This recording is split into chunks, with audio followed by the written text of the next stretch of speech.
তৌহিদ মানে কি কি বলেন? যারা এক আল্লাহকে বিশ্বাস করে, যারা এক আল্লাহকে বিশ্বাস করে তাকে বলা হয় তৌহিদি জনতা।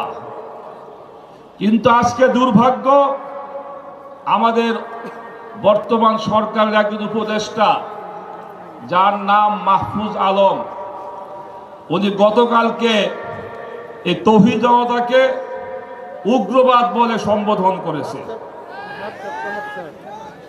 অর্থাৎ উনি গোটা মুসলমানকে উগ্রবাদ বলে সম্বোধন করেছে।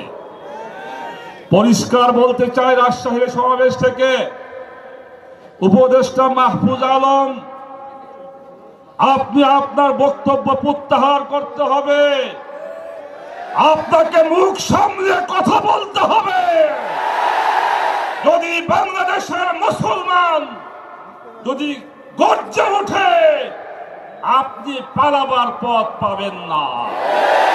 এজন্য আপনি মুখ সামলে কথা বলবেন, আপনি মুসলমানদেরকে উগ্রবাদ বলবেন। এটা এই 5ই আগস্টের পরে এদেশের জনগণ কোনোভাবে মেনে নেবে না। তাই পরিষ্কার বলি, আপনি আগামী 24 ঘন্টার মধ্যে আপনার এই বক্তব্য প্রত্যাহার করতে হবে, অন্যথায় দেশের জনগণ আপনার বিরুদ্ধে ব্যবস্থা নেবে ইনশাআল্লাহ।